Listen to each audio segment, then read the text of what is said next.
Hello everyone, welcome to technical Baatcheet. So guys, आज से हम एक पाइथन की न्यू प्लेलिस्ट स्टार्ट करने जा रहे हैं, जिसमें आज हम लोग देखेंगे तीन टॉपिक्स पाइथन के: introductions of Python and history of Python. Then उसके बाद हम लोग देखने वाले हैं फीचर ऑफ पाइथन। ठीक है, तो आइए स्टार्ट करते हैं। तो जैसे कि आप यहाँ पर देख पा रहे हैं कि मैंने कुछ डेफिनेशंस लिखी है, तो मैं इसको सबसे पहले वन बाय वन रीड करूँगा और उसको आपको एक्सप्लेन भी करूँगा। और जहाँ पर भी मुझे लगेगा कि ये वर्ड है जहाँ पर मुझे फोकस करना चाहिए और एक्सप्लेन करना चाहिए, तो मैं वो भी आप लोगों को एक्सप्लेन करने वाला हूँ। ओके, तो ये स्टार्ट करते हैं। मैं रीड करता हूँ और उसके बाद आपको एक्सप्लेन करता हूँ। ठीक। So Python is a general purpose, high level, dynamic and interpreted programming language. It supports object oriented programming approach to develop applications. It is simple and easy to learn and provides lots of high level data structures. ठीक है, तो यहाँ पर क्या बोला गया कि basically Python is a general purpose. ठीक है, तो जनरल पर्पस का पहले मतलब समझते हैं, फिर हम लोग आगे देखेंगे जो भी मैंने इसको हाईलाइट किया हुआ है। ठीक है, तो जनरल पर्पस का मतलब यहाँ पर क्या हो गया, जिसका एरिया काफ़ी वाइड हो। ठीक है, जिसको हर जगह यूज़ किया जा सके, वो एक तरीके से जनरल पर्पस है आपके पाइथन प्रोग्रामिंग के टर्म में। ठीक है, एक एग्जांपल देता हूँ मैं आपको कि हमारे पास एक लैंग्वेज है, दैट इज़ PHP। ठीक है, PHP एक लैंग्वेज है जिसका जो काम है ना, इसका काम है कि वेब एप्लीकेशन बनाना। ठीक है, वेब एप्लीकेशन का मतलब समझ लो आप एक तरीके से वेबसाइट्स बनाना। ठीक है, ऐसा इतना ही काम है कि आप PHP से वेबसाइट बना सकते हैं।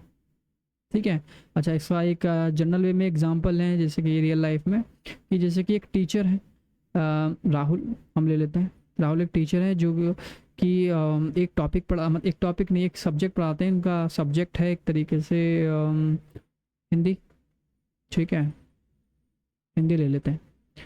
उनका काम क्या है, हिंदी के टीचर है, तो क्या पढ़ाएंगे, सिर्फ हिंदी ही पढ़ाएंगे। तो उनका एरिया कहाँ तक है, हिंदी तक।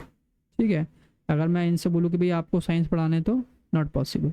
इसी तरीके से हम अगर मैं PHP से बोलूँ कि भाई इनका जो एरिया है वो वेब एप्लीकेशन का है, बट अगर मैं बोलता हूँ कि आपको ऐप बनाना है, ठीक है, तो ऐप बनाना पॉसिबल नहीं है इससे। ठीक है, तो कुछ लैंग्वेजेस ऐसी हैं जिसका एरिया डिसाइडेड है कि भाई आपको इन एरिया में काम करना है।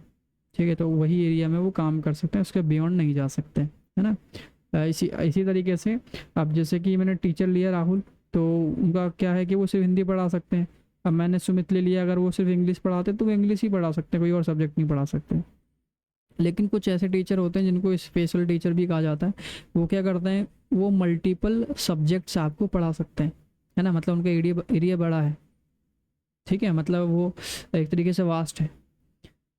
तो इसी तरीके से हमारा जो पाइथन है ना, वो उसका भी एरिया काफ़ी वाइड है। ठीक है, तो पाइथन सिर्फ एक एरिया तक सीमित नहीं है, उसका एरिया काफ़ी वाइड है। जैसे कि पाइथन से हम क्या कर सकते हैं, पाइथन से हम वेब एप्लीकेशन भी बना सकते हैं। ठीक है, हम लोग मोबाइल ऐप भी बना सकते हैं। ठीक है, हम लोग डेस्कटॉप एप्लीकेशन भी बना सकते हैं। ठीक है, डेस्कटॉप एप्लीकेशन का मतलब यहाँ पर यह है कि जो एप्लीकेशन आप कंप्यूटर के अंदर या अपने लैपटॉप के अंदर रन करा सकते हैं। ठीक है, मोबाइल ऐप होता है आपका, डेस्कटॉप एप्लीकेशन है। इसको हम लोग AI में यूज़ कर सकते हैं, देखिए रोबोटिक्स में यूज़ कर सकते हैं। ठीक है, तो इसी तरीके से इसका जो पाइथन का जो एरिया है वो काफ़ी वाइड है। ठीक है, इसलिए इसको कहा जाता है Python is a general purpose. ठीक है, तो हमारी पाइथन क्या एक तरीके से वर्सटाइल है, जिसको हम अलग अलग एरिया में यूज़ कर सकते हैं। ठीक है, तो हर लैंग्वेज के साथ ऐसा नहीं है कि कुछ लैंग्वेज दो एरियाओं में काम कर सकती है। तो हमारे पाइथन जो है ना, वो उसका जो एरिया काफ़ी वाइड है। ठीक है, इसलिए कहा जाता है Python is a general purpose. तो आई होप जनरल पर्पस का आपको मतलब समझ आ गया होगा। ठीक है, जिसका एरिया वाइड हो। ठीक है, जो अलग अलग एरिया में काम कर सके। ठीक है, एरिया का मतलब ये नहीं जगह, एरिया का मतलब एक तरीके से आप कह लो सेक्शंस कह सकते हैं हम लोग, कि वेबसाइट डिज़ाइनिंग में काम कर दिया, एप्लीकेशंस में काम कर दिया, डेटा साइंस में काम करता है, रोबोटिक्स में काम करता है ना। तो अब देखो, वेब बनाना और रोबोटिक्स बनाना दोनों अलग अलग है ना, लेकिन है तो टेक्निकल, तो पाइथन वहाँ पर भी काम आता है। ठीक है, उसके बाद बात करते हैं हाई लेवल। ठीक है, तो बोला गया Python is a high level language also. ठीक है, तो पाइथन हाई लेवल का मतलब यहाँ पर क्या हो गया, बस अच्छा, यहाँ पर आपको इतना समझना हाई लेवल का मतलब क्या है, ठीक है। तो कंप्यूटर के लिए हम जो भी कर रहे हैं ना, जो भी कुछ भी टाइप कर रहे हैं, या कंप्यूटर के लिए कुछ भी हम इनपुट दे रहे हैं, या अभी मैं रिकॉर्डिंग कर रहा हूँ तो ये बोल रहा हूँ, ये इनपुट दे रहा हूँ एक तरीके से, तो ये क्या है, कंप्यूटर के लिए हाई लेवल है, ठीक है।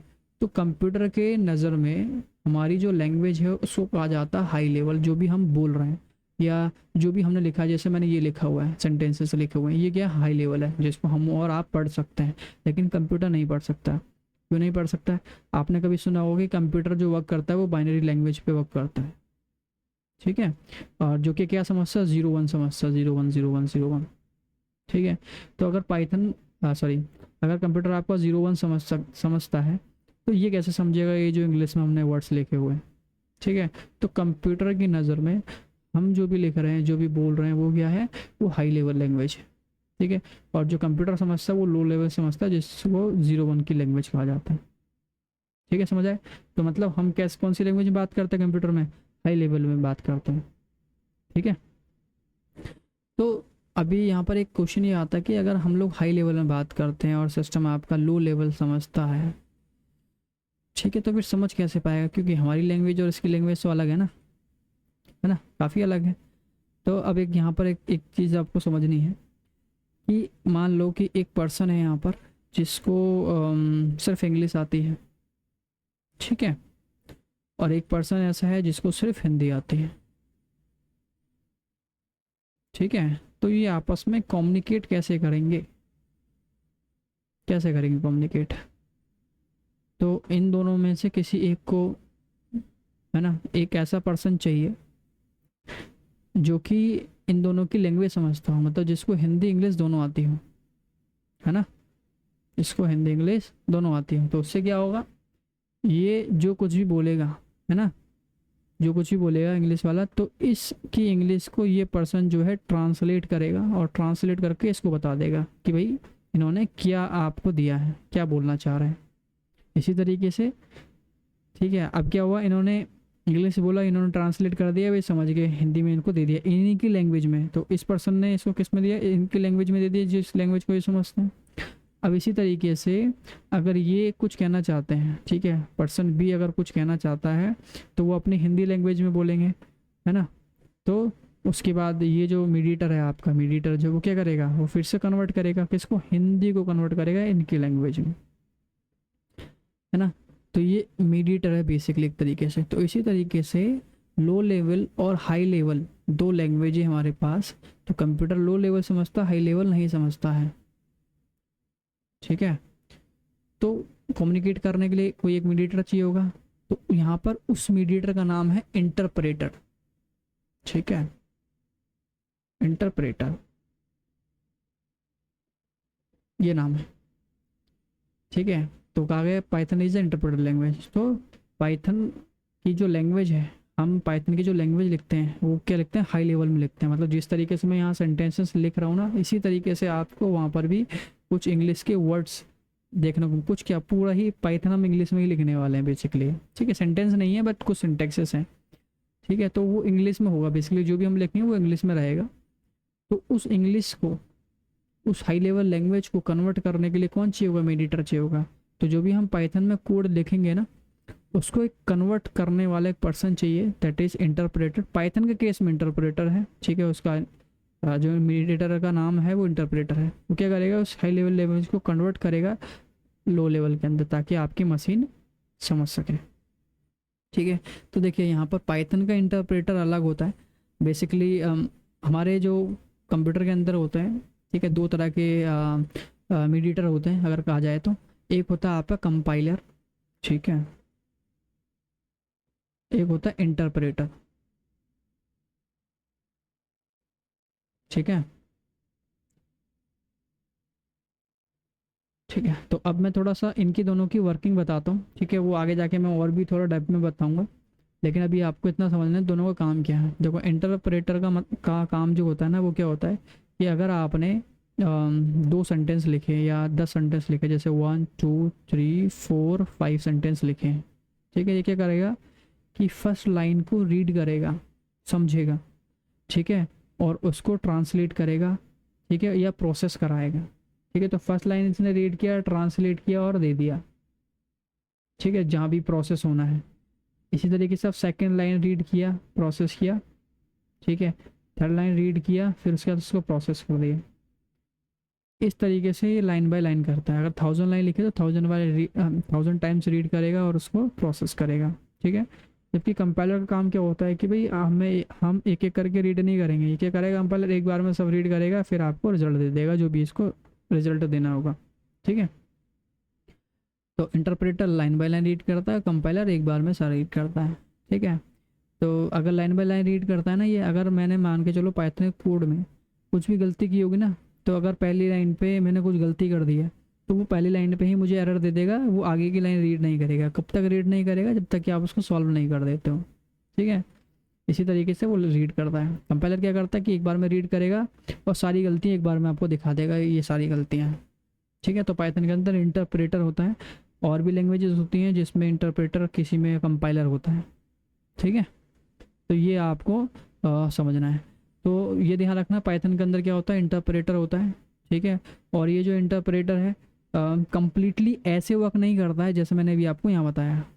इस जगह पर मैंने बताया आपको general work of interpreter, but Python में ये इस तरीके से काम नहीं करता है, इसका थोड़ा सा वर्किंग चेंज है, ठीक है। वो मैं आपको कभी और या आगे के लेक्चर में बताऊँ। बस अभी आपको इतना समझना है, इंटरप्रेटर मतलब 1 बाय 1 लाइन रीड करना एंड प्रोसेस कर देना उसको, या रिजल्ट देना आपका, ठीक है। एक लाइन रीड किया रिजल्ट दिया, एक लाइन रीड किया रिजल्ट दिया, ऐसा, ठीक है।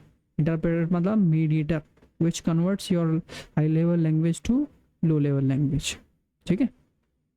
इसके बाद बात करते हैं यहाँ पर डायनेमिक, ठीक है। अब यहाँ पर डायनेमिक का मतलब क्या है कि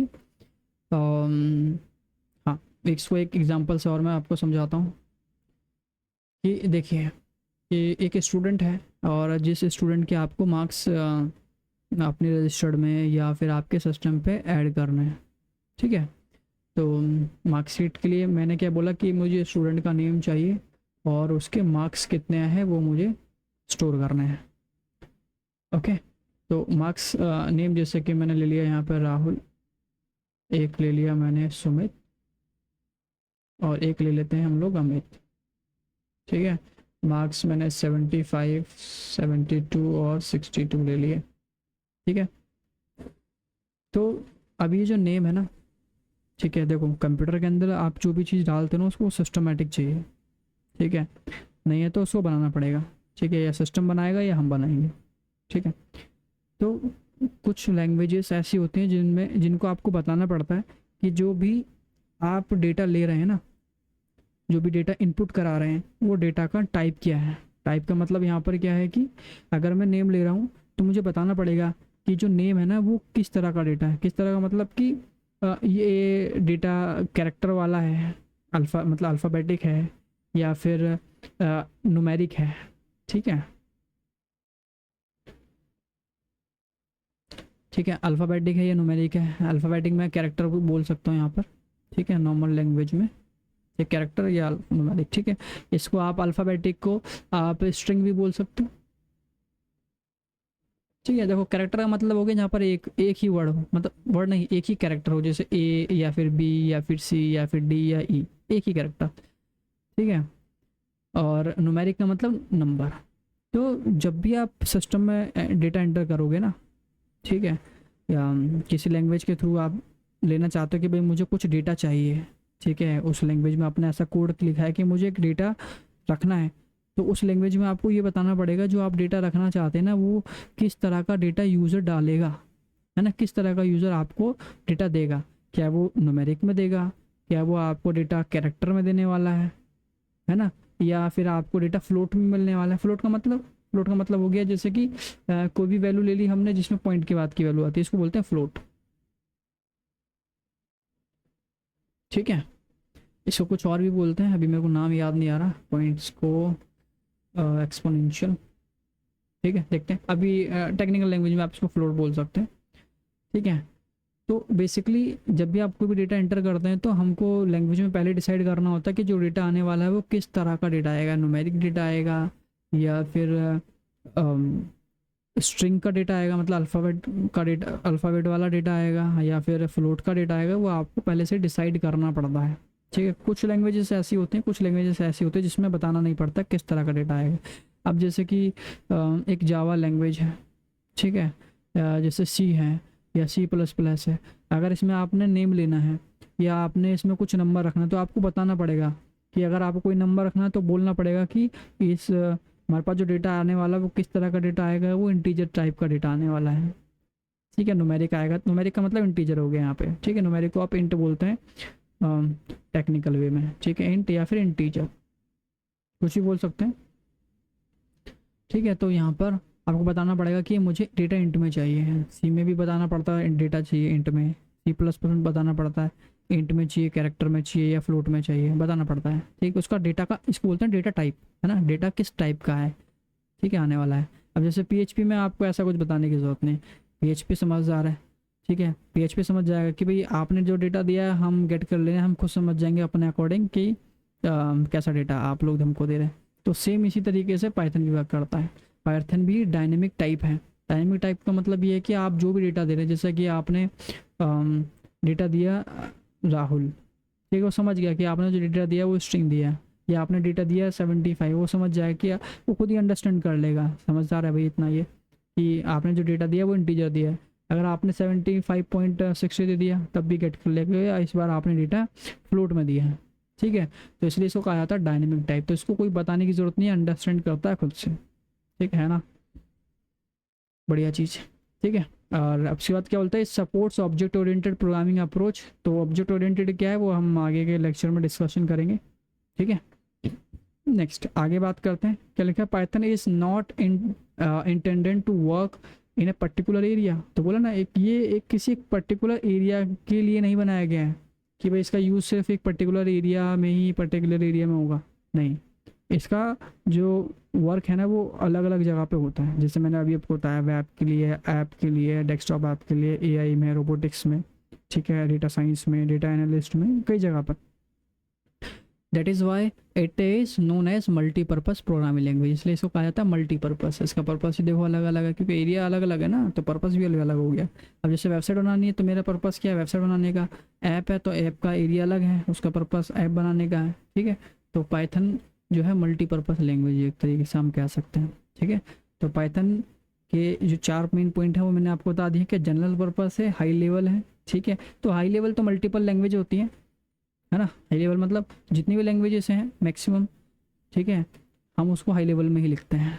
ठीक है, डायनेमिक हर कोई नहीं होती है। ठीक है, और सभी के लिए इंटरप्रेटर, कोई किसी के लिए इंटरप्रेटर होता है तो किसी के लिए कंपाइलर होता है। ठीक है, तो it's a multipurpose programming language. ठीक है, अब आगे बात करते हैं। अब देखते हैं हिस्ट्री इसकी। तो हिस्ट्री में क्या लिखा हुआ कि अच्छा, इसको किसने बनाया गया है वो देखने वाले हैं हम लोग इसमें। जैसे कि लिखा हुआ है, it was invented by Guido van Rossum during, sorry ये मैंने इसको काट दिया, ड्यूरिंग 1985 to 1990। ठीक है, 1990 एट CWI, ये शॉर्ट फॉर्म है इनकी कंपनी का, जिन्होंने जिस कंपनी में इन्होंने काम किया था। कंपनी का नाम क्या है, Centrum Wiskunde and Informatica in Netherland. So ये जो कंपनी थी CWI, वो थी आपकी नीदरलैंड के अंदर। और इनका गुडो वैन रसम का जो जन्म हुआ था वो जनवरी 31, 1956 में हुआ था। ठीक है, ओके। अब ये जो पाइथन लैंग्वेज बनाई गई थी, ये पाइथन लैंग्वेज कॉम्बिनेशन है मल्टीपल लैंग्वेज का। ठीक है, देखो क्या होता है कि इन चीज़ों को धीरे धीरे डेवलप किया जाता है। डेवलप मतलब अपग्रेड किया जाता है। जैसे कि आप लोग पहले देखते थे कि हमारे पास जो मोबाइल होते थे वो वायर्ड वाले होते थे, ठीक है, फिर वायरलेस आ गए, फिर टच वाले, तो इसी तरीके से अपग्रेड हुआ है। तो पाइथन भी एक तरीके से किसी और लैंग्वेज का कॉम्बिनेशन है, मल्टीपल लैंग्वेज कॉम्बिनेशन, और इसके इन्होंने कुछ एक्स्ट्रा फीचर्स में ऐड ऑन किए हैं। ठीक है, तो क्या लिखा, Python is derived from many other languages, कि पाइथन को बहुत सारी लैंग्वेज से मिलाकर लेकर बनाया गया है। ठीक है, जैसे कि जिसमें इंक्लूड है ABC मॉड्यूला, इन दोनों का ज़्यादा रोल है इसके अंदर। ठीक है, ABC मॉड्यूला 3, C है, C++ है, एल्गोल 68 है, Smalltalk, Unix, shell script, others scripting language. ठीक है, तो कई सारी लैंग्वेज का कॉम्बिनेशन है ये आपकी पाइथन। ठीक है, तो ओके, अब बात करते हैं कि पाइथन का नाम पाइथन क्यों पड़ा, भाई इस लैंग्वेज का नाम पाइथन क्यों रखा गया है। ठीक है, तो बेसिकली ये जो गुडो वैन रोसम थे, ये एक कॉमेडी शो ज़्यादा पसंद करते थे, ठीक है। उस कॉमेडी शो का नाम था ब्रिटिश कॉमेडी सर्कस, ठीक है। और उस सॉरी, ये तो उनका चैनल का नाम था, है ना। और इनका जो कॉमेडी शो का नाम था वो था मोंटी पाइथन्स फ्लाइंग सर्कस, ठीक है। तो ये जो यहाँ पर आप देख रहे हैं ना, इस वर्ड को इन्होंने कैच किया और इन्होंने इनकी जो लैंग्वेज थी उनका नाम रख दिया ये, ठीक है।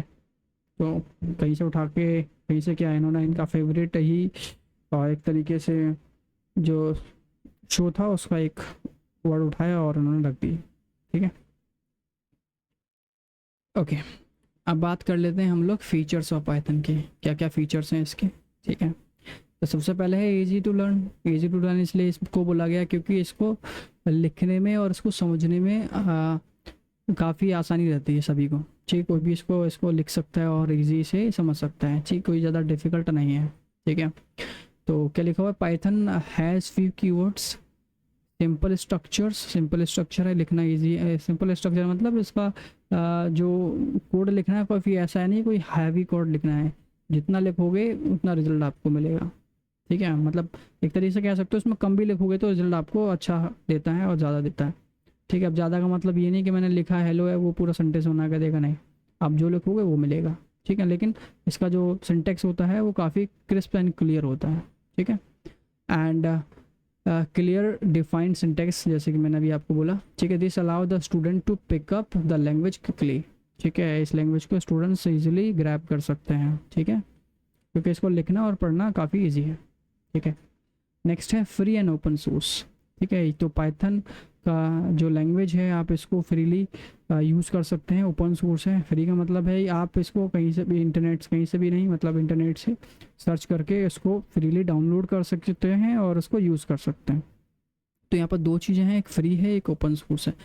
इसमें मैं आपको डिफरेंस बताऊंगा, उससे पहले मैं रीड कर लेता हूँ क्या है। कि Python is a free for everyone, no need to pay, ठीक है। पाइथन सभी के लिए फ्री है, कोई पेमेंट करने की आपको ज़रूरत नहीं है। और आप इसको डाउनलोड करके इसको यूज़ करके चाहे आप पर्सनल यूज़ के लिए आप इसको यूज़ कर लो या कमर्शियल वर्क के लिए, ठीक है। खुद के कुछ एप्लीकेशंस बना लो, कुछ वेब्स बना लो, कुछ रोबोटिक्स का काम करना वो कर सकते हो, ठीक। कमर्शियल में किसी कंपनी के लिए काम करना, मतलब कंपनी में काम करते हो कमर्शियल हो गया ना एक तरीके से, ठीक है। ये हो गया। तो यहाँ पर फ्री एंड ओपन सोर्स का थोड़ा डिफरेंस मैं आपको बता देता हूँ क्या है, ठीक है। देखो जो फ्री होती है वो ओपन सोर्स होती है, वो कंपलसरी नहीं है, ठीक है। तो फ्री का मतलब जैसे कि फेसबुक आप लोग यूज़ करते हो ना, तो फेसबुक आप लोगों ने प्ले स्टोर से डाउनलोड किया होगा तो कोई पेमेंट थोड़ी किया आपने, या लॉगिन किया तो कोई पेमेंट नहीं किया आपने, है ना। तो एक तरीके से क्या फ्री है, ठीक है, फ्री है। लेकिन साथ ही साथ अगर इसका कोड भी आपको मिल जाता, ठीक है। अच्छा पहले मैं एक नॉर्मल एग्जांपल लेता हूँ कि कि आप ऐसा समझो कि अगर जो कोको कोला की जो कंपनी है ना, अगर वो आपको फॉर्मूला दे दे, ठीक है। मैंने सुना है कि वो फॉर्मूला आप किसी को देती नहीं है ना, क्योंकि कोई और भी बना लेगा अपना ब्रांड। तो बेसिकली क्या है, अब आप ऐसा समझो कि मान लो कोको कोला अपना जो कोल्ड ड्रिंक है वो फ्री बांटने लग जाए, कोई दिक्कत नहीं। लेकिन वो फ्री बांट रही है क्या, अपनी कोल्ड ड्रिंक, लेकिन वो फॉर्मूला नहीं दे रही है ना। फॉर्मूला मतलब किस किस चीज़ों से मिलाकर इसको बनाया गया है, ठीक है। तो वो एक तरीके से उसका सोर्स है कि उसको कैसे बनाया जाता है, उसको देख लिया जाए, है ना। उसको पता लग जाए कि इसमें ऐसी क्या क्या चीज़ें डालती हैं, तो एक तरीके से सोर्स है, ठीक है। फ्री बांटना अलग चीज़ है, उसको सोर्स देना अलग चीज़ है। इसी तरीके से फेसबुक फ्री है, फ्री डाउनलोड कर लो, फ्री यूज़ कर लो, लेकिन उसका क्या कोड किया गया है वो कोड आपको नहीं मिलता है, आप सिर्फ उसको यूज़ कर सकते हो। फेसबुक डाउनलोड करो, लॉगिन करो, यूज़ कर लो, ठीक है। लेकिन उसके पीछे क्या कोड किया गया है, डेवलपर्स ने क्या कैसा कोड लिखा है वो नहीं देते। क्यों, अगर वो अपना कोड दे देंगे तो आप दूसरा फेसबुक बना के बैठ जाओगे, है ना। बेचारा का सर्विस डाउन हो जाएगी, मतलब जो भी इन्होंने इतनी मेहनत की है, दूसरा फेसबुक आ गया, ठीक है। फेसबुक 2 फेसबुक 3 जो भी आप बना लोगे। तो इसलिए कंपनी क्या करते हैं, अपने एप्लीकेशंस को आप फ्री में यूज़ करवाती हैं, सारी कंपनियां नहीं, जिसको सारी कंपनियां तो नहीं करवाती बेसिकली, ठीक है। जैसे फेसबुक है, इंस्टा है ना, ये तो एक ही कंपनी के, जैसे व्हाट्सअप है आपका, ठीक है। फ्रीली यूज़ तो करते हैं लेकिन उसका कोड नहीं दिया जाता आपको। कोड दे दिया जाएगा तो आप मॉडिफिकेशन कर लोगे, उसके अंदर अपना नाम लिख दो कि भाई फेसबुक की जगह जो भी आपका नाम होगा ये आपके नाम से फिर चलने स्टार्ट हो जाएगा, ठीक है। आप डिप्लॉय कर दोगे, कि भाई अब ये हमने नया फेसबुक बना लिया, दूसरे मार्क जुकरबर्ग बन गए आप, है ना।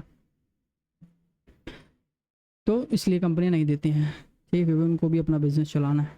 तो पाइथन में क्या है, पाइथन आपको फ्री यूज़ कर सकते हो और साथ के साथ उसका कोड भी आपको मिलता है, आप उसको मॉडिफाई करो, आप अपने हिसाब से चलाओ, अपने हिसाब से जो मर्जी करना है वो आप उसमें चेंजेस कर सकते हो, ठीक है। तो ओपन सोर्स का मतलब जिसका सोर्स भी, जिसका कोड भी आपको मिल जाए वो ओपन सोर्स है, फ्री मतलब, तो बताइए, फ्री डाउनलोड कर सकते हो, यूज़ कर सकते हो आप, ठीक है।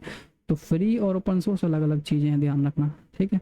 जो चीज़ फ्री है ज़रूरी नहीं है वो ओपन सोर्स होगी, है ना। जो ओपन सोर्स है वो तो वो ज़रूरी है कि वो फ्री भी है, क्योंकि उसका सोर्स ही मिल गया तो फ्री है एक तरीके से, है ना। नेक्स्ट है इजी टू रीड, ठीक है, इसको रीड करना ईजी है, क्यों, क्योंकि लिखना भी ईजी है, इसी तरीके से सकते हैं। अच्छा, मैं इसका एक लाइन लिख के दिखाता हूँ कि एक सबसे सिंपल कोड है, इसमें लिखा जाता है प्रिंट, PRINT, और ब्रैकेट्स के अंदर डबल इन्वर्टेड में जो भी आपको लिखना है, ठीक है, जैसे मैंने लिख दिया हेलो, इस तरीके से ये कोड है इसका। एक लाइन का कोड मैंने आपको बता दिया, कितना ईजी है, ठीक है, कोई कठिन नहीं है इसको। लेकिन किसी और लैंग्वेज में लिखोगे, जैसे पाइथन में नहीं, सॉरी, जैसे सी में लिखना है, तो सी में लिखने के लिए आपको और भी कोड लिखना पड़ेगा, चार चार पाँच लाइन का कोड एक्स्ट्रा लिखना पड़ेगा, उसके बाद आपको इतना इसका रिजल्ट मिलेगा। जावा में और भी लिखना पड़ता है जावा, ठीक है। तो इजी टू रीड है, इजी टू राइट है, सिंटेक्स इजी है, देखो कितना इजी सिंटेक्स है, ठीक है। नेक्स्ट है इंटरप्रेटर लैंग्वेज, मैंने आपको पहले बता चुके हैं, ये इंटरप्रेटर लैंग्वेज है, ये क्या करता है कि लाइन बाय लाइन इसको रीड करता है, ठीक है, विच मेक्स डिबगिंग ईजियर। लिखा हुआ Python is interpreter language which executes line by line, जो एक लाइन बाय लाइन एग्जीक्यूट करता है आपके कोड को, ठीक है। अगर मैंने एक प्रिंट लिखा, अगर मैं उसके नीचे एक प्रिंट और लिखूँ, जैसे first student, second, third, fourth, fifth, तो वन बाय वन ये आपको रीड करेगा, ठीक है, और आपको एग्जीक्यूट कराएगा आपकी लाइंस को, ठीक है। अगर कहीं पर एक भी एरर आता है, जैसे फर्स्ट लाइन ठीक है, सेकंड लाइन में एरर आया, तो वो थर्ड लाइन को जाके रीड नहीं करेगा, बोलेगा पहले सेकंड लाइन को सुधारो तब आगे बढ़ेंगे, ठीक है। इस तरीके से काम करता है। नेक्स्ट है इजी टू मेंटेन, लिखना इजी है, पढ़ना इजी है, तो सब कुछ मेंटेन भी आप इजीली कर सकते हो आप इसको। नेक्स्ट है प्लेटफॉर्म इंडिपेंडेंट, ठीक है। अब ये प्लेटफॉर्म क्या है पहले ये समझ लेते हैं। यहाँ पर प्लेटफॉर्म का मतलब ये नहीं है कि भाई जो आपका रेलगाड़ी या मेट्रो का प्लेटफॉर्म होता है वो नहीं है, ठीक है। यहाँ पर है प्लेटफॉर्म का मतलब है जो आपका ऑपरेटिंग सिस्टम है। अच्छा, ऑपरेटिंग सिस्टम क्या, पहले ये समझ लेते हैं। देखो, किसी भी हार्डवेयर को जो रन कराने में हेल्प करता है ना, वो आपका ऑपरेटिंग सिस्टम होता है। जैसे कंप्यूटर है, ठीक है, कंप्यूटर के अंदर क्या डालते हो आप, जब भी आपका नया सिस्टम परचेज करते हो तो विंडो डालते हो, है ना। विंडो करप्ट हो जाती है तब भी विंडो डालते हो, है ना। मोबाइल के अंदर क्या होता है, एंड्रॉयड होता है, ठीक है। तो एंड्रॉयड क्या है, एक तरीके से एक ऑपरेटिंग सिस्टम है। सुना हुआ किटकैट भी है, जेली बीन है, ठीक है, जेली करके कुछ है, बीन है, पता नहीं क्या है, लेकिन एंड्रॉयड है, किटकैट है। और सिस्टम की बात करें, लैपटॉप में या डेस्कटॉप में, कंप्यूटर डेस्कटॉप में जो आप लोग डालते हैं, उसमें क्या होता है, उसमें होता है आपका विंडो है, ठीक है, मैक है, लिनक्स है, ठीक है। तो ये सब क्या है, प्लेटफॉर्म है, जो ये करते हैं आपके हार्डवेयर को रन कराने में हेल्प करते हैं काफ़ी, ठीक है। नेक्स्ट है, तो इसको प्लेटफॉर्म इंडिपेंडेंट है, मतलब इसका कोड अगर आपने एक बार लिख दिया तो वो सभी पर चलेगा, ठीक है। आपने देखा होगा कि कई सारे एप्लीकेशंस ऐसे हैं जो आपके एप्पल के मोबाइल के लिए नहीं मिलते हैं, जबकि एंड्रॉयड के लिए होते हैं। और कुछ एप्लीकेशन ऐसे होते हैं जिसमें आप एंड्रॉयड में इंस्टॉल नहीं कर सकते, वो सिर्फ एप्पल के लिए ही बनाए गए होते हैं, है ना। तो इसका मतलब क्या है कि कुछ लैंग्वेजेस ऐसी होती हैं जो सिर्फ एक स्पेसिफिक प्लेटफॉर्म के लिए एप्लीकेशन बनाती हैं, है ना। कुछ ऐसी होती है जो सबके लिए बनाती हैं। तो पाइथन एक ऐसी लैंग्वेज है जो अगर आपने उसको एक बार कोड लिख दिया, ठीक है, तो वो सभी प्लेटफॉर्म पर चल सकते हैं, ठीक है। तो अभी मैंने एग्जांपल दिया ना कि अगर एप्पल के लिए आपका कोई एप्लीकेशन बनाया तो उसको एंड्रॉयड में नहीं डाल सकते। अगर एंड्रॉयड में डालना है तो कुछ मॉडिफिकेशंस करनी पड़ेंगी, आपको कुछ चेंजेस करने पड़ेंगे, हो सकता है आपको किसी दूसरी लैंग्वेज पे बनाना पड़ जाए, है ना। तो प्लेटफॉर्म इंडिपेंडेंट है आपका पाइथन। क्या लिखा, Python code can be run on various operating systems without any modification, बिना किसी चेंजेस के सभी प्लेटफॉर्म पर सबको चला के देगा, मतलब इसके एप्लीकेशन चलते हैं, ठीक है। नेक्स्ट डायनेमिक टाइप, हम लोग डिस्कस कर चुके हैं किस टाइप का डेटा है। लिखा हुआ है no need to declare Python variable data type explicitly and their types can be change automatically. तो पाइथन बतानी नहीं पड़ता किस तरह का डेटा आपको लेना है, किस तरह का डेटा इनपुट लेना है, ठीक है, वो खुद ही समझ जाता है, ठीक है, खुद सपोर्ट करता है, ऑटोमेटिकली चेंज करता है। नेक्स्ट है GUI सपोर्ट। GUI सपोर्ट मतलब यहाँ पर ये है कि अभी देखो मैंने माउस इसको रन किया, मैं इसको पेन यूज़ कर रहा हूँ, तो ये GUI तो है, GUI मतलब ग्राफिकल यूज़र इंटरफेस, जो आपको ग्राफिकल चीज़ें दिख रही हैं। मैं किसी बटन किसी भी चीज़ पर क्लिक करूँगा, या यहाँ पर मैं इसको देखो राउंड कर रहा हूँ, तो ग्राफिकल है। ठीक है, इसको आप किसी भी एप्लीकेशन पर क्लिक करते हो, क्या है, GUI है, ग्राफिकल यूज़र इंटरफेस है। ठीक है, तो पाइथन के अंदर क्या होता है, कई सारी लाइब्रेरीज होती हैं, ठीक है, कई सारी चीज़ें होती हैं जिसमें पाइथन GUI को सपोर्ट करता है, मतलब GUI के एप्लीकेशंस हम इस पर बनाते हैं। ठीक है, तो लिखा Python supports various GUI framework. तो GUI से रिलेटेड कई सारे फ्रेमवर्क हैं, फ्रेमवर्क क्या है वो हम डिस्कस कर देंगे, लेकिन अभी बताऊंगा मैं आपको। ठीक है, don't worry about it. Like tinker है, PyQt है एंड WX पाइथन है, कई सारी चीज़ें हैं, इंटर। ठीक है, नेक्स्ट है इंटीग्रेशन कैपेबिलिटीज़। ठीक है, इंटीग्रेशन कैपेबिलिटीज़ यहाँ पर क्या बोला है कि पाइथन जो लैंग्वेज है ना, वो मल्टीपल लैंग्वेज के साथ इंटीग्रेट कर सकते हैं, मतलब इसका कॉम्बिनेशन है। ठीक है, आप चाहते हो पाइथन को C के साथ यूज़ करना कर सकते हो, आप चाहते हो C++ के साथ यूज़ करना कर सकते हैं, जावा के साथ कम्युनिकेट करना कर सकते हैं। ठीक है, तो पाइथन सबसे ज़्यादा फेमिलियर है एक तरीके से देखा जाए तो। ठीक है, नेक्स्ट है ब्रॉड स्टैंडर्ड लाइब्रेरी। ठीक है, अब यहाँ पर लाइब्रेरी के पहले मतलब समझ लो यहाँ पर क्या है, कि पाइथन के पास ना कई सारी लाइब्रेरी हैं। अब लाइब्रेरी का मतलब क्या है कि आप एक रियल लाइब्रेरी लेके चलो आप। ठीक है, एक बहुत बड़ी लाइब्रेरी है जहाँ पर कई सारी बुक्स हैं, और आप अपने आप को पाइथन समझ लो। ठीक है, आप एक टेबल पर बैठे हैं रीड करने के लिए, तो आप जो हो ना, आपके पास भी तो कुछ नॉलेज है ना, कुछ चीज़ें जानते हैं, हिंदी बोलना जानते हैं, इंग्लिश बोलना जानते हैं, मैथमेटिक्स की कुछ चीज़ें जानते हैं। ठीक है, थोड़ा बहुत साइंस भी जानते हैं, है ना। लेकिन कोई आपसे कुछ ज़्यादा ही डीप में पूछे, या कुछ ऐसा सब्जेक्ट है जो आप जिसको आप जानते ही नहीं है, जैसे चाइनीज़ आप नहीं जानते, ठीक है, तमिल आप बोलना लिखना ही नहीं जानते, तो क्या किया जाएगा, है ना। तो आप सीखोगे, ठीक है, या किसी बुक की हेल्प लोगे, तो क्या करोगे आप। अगर मैंने साइंस से रिलेटेड कुछ क्वेश्चन पूछा जो आपको नहीं आता, थोड़ा बहुत साइंस आपको आता नहीं आता है, तो क्या करोगे, बुक उठाओगे, तो बुक लोगे, है ना, इंपोर्ट करोगे अपने पास, और उसके बाद उसको रीड करोगे, है ना, उसको पढ़ोगे, उसका यूज़ करोगे, है ना। कुछ मैथमेटिक्स से रिलेटेड चीज़ें चाहिए आपको, तो वो बुक निकालोगे। सारी नॉलेज आपके पास नहीं है, लेकिन आपको ये पता है ना कि अगर मुझे ऐसा काम करना है तो मुझे कौन सी लाइब्रेरी चाहिए, मतलब बुक चाहिए। ठीक है, तो उस बुक को आप लाइब्रेरी कह लो एक तरीके से। ठीक है, बुक को क्या कह लो आप लोग, लाइब्रेरी कह सकते हो आप, कि मुझे इस लाइब्रेरी का यूज़ करना है इसको, इस काम को करने के लिए। तो इसी तरीके से देखो, लाइब्रेरी के अंदर क्या होता है, रियल लाइब्रेरी की बात करूँ, बहुत सारी बुक्स होती हैं, हर टॉपिक से रिलेटेड बुक्स होती हैं। ऐसी पाइथन के अंदर भी हज़ारों लाखों लाइब्रेरीज लिखी गई हैं। ठीक है, जो भी आपको काम करना है उस लाइब्रेरी को इम्पोर्ट करो और यूज़ कर लो। अब ऐसा तो नहीं कर सकते ना, आपको अगर इतनी सारी नॉलेज चाहिए, सारी बुक्स को लेके तो नहीं घूम सकते ना आप। ठीक है, बटन हो जाएगा, तो जो चाहिए सिर्फ उसको इम्पोर्ट करो और उसको यूज़ करो। तो लिखा Python's bulk of the library is very portable and cross-platform compatible with the Unix, Windows and Macintosh। तो बेसिकली क्या है कि पाइथन की लाइब्रेरीज को ऐसा बनाया गया है, जैसे पाइथन क्या है, प्लेटफॉर्म इंडिपेंडेंट है, ऐसी उसकी लाइब्रेरी भी प्लेटफॉर्म इंडिपेंडेंट है, किसी भी प्लेटफॉर्म पर इसको आप रन कर सकते हो, यूज़ कर सकते हो। ठीक है, आई होप क्लियर हो गया होगा। अगर नहीं होता है तो आप कमेंट कीजिए, मैं दोबारा से बताने की कोशिश करूँगा आपको। ठीक है, नेक्स्ट है डेटाबेसेस। अच्छा, डेटाबेसेस क्या है भाई, पहले डेटाबेस समझ लेते हैं, उसके बाद बात करेंगे इस पाइथन में क्या काम है इसका। तो डेटाबेस का मतलब यहाँ पर क्या हो गया, किसी भी तरह का आप कोई भी डेटा अगर स्टोर करते हो वो डेटाबेस है। ठीक है, एक एग्जांपल लेते हैं, जैसे कि आपका टीचर का जो अटेंडेंस रजिस्टर होता है ना, सब बच्चों की अटेंडेंस ली जाती है, उसमें बच्चों के नाम लिखे होते हैं। तो अटेंडेंस रजिस्टर में किस चीज़ का डेटा है, आप लोगों का डेटा है। ठीक है, नेम से बच्चों के, तो वो भी एक तरीके का डेटाबेस है। ठीक है, और क्या कर सकते हैं, जैसे कोई एम्प्लॉय है, ठीक है, एम्प्लॉय का भी रिकॉर्ड कंपनी रखती है। ठीक है, तो वो किसी एक्सेल सीट में रखती है या क्या है, चाहे वो किसी रजिस्टर में रखें, तो वो एक तरीके से क्या, वो भी एक डेटाबेस है। तो इसी तरीके से जो भी आप डेटा एप्लीकेशन पे मान के चलो, आप कहीं भी लॉगिन कर रहे हो, कहीं भी लॉगिन या रजिस्टर्ड करते हो, तो वो डेटा तो कहीं तो स्टोर होगा ना। जैसे आपने कोई चीज़ परचेज़ की, वो डेटा तो कहीं जाकर स्टोर होगा ना। तो जहाँ पर भी जो डेटा स्टोर हो रहा है वो उसका डेटाबेस है। ठीक है।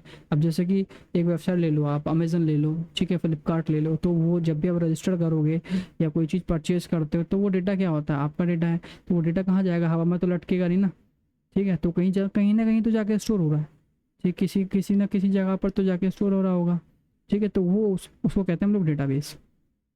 तो पाइथन क्या करता है, डेटाबेस के साथ कनेक्शन कर लेता है, ठीक है, कम्युनिकेट करता है, ठीक है। कि अपनी लैंग्वेज अपने थ्रू डेटाबेस में डेटा स्टोर करवाता है, डेटा फैच करके लाता है, ठीक है। डेटा को आप रीड कर सकते हो, उसके डेटा को डिलीट कर सकते हो डेटाबेस के डेटा को, ठीक है। तो कम्युनिकेट करता है वो आपका। तो ये समझ लो एक तरीके से ये मेरा का डेटाबेस है और ये मेरा पाइथन है, ठीक है। तो इस पाइथन क्या करेगा, मुझे डेटा रीड करना है, इससे कम्युनिकेट करेगा, ठीक है, डिलीट करना है, कम्युनिकेट करेगा। क्या लिखा, Python provides interfaces to all major commercial database. तो इसके अंदर ऐसी एबिलिटी है, मल्टीपल डेटाबेस के साथ क्या कर सकता है, कम्युनिकेट कर सकता है, ठीक है। आई होप आप लोगों को समझ आया होगा। अगर आपको कोई भी डाउट लगता है तो कमेंट कीजिए, मैं दोबारा से ट्राई करूँगा एक्सप्लेन करने का, या फिर मैं आपके कमेंट में ही आपको रिस्पॉन्स दे सकता हूँ, ठीक है। तो वैसे तो हमें डाउनलोड करना था पाइथन को और इंस्टॉल करके चेक करना था, लेकिन टाइम ज़्यादा ले लिया मैंने, तो इसको हम नेक्स्ट लेक्चर में करेंगे। ओके, तो थैंक यू आज के लिए, थैंक यू, बाय, मिलते हैं नेक्स्ट लेक्चर में, गुड डे।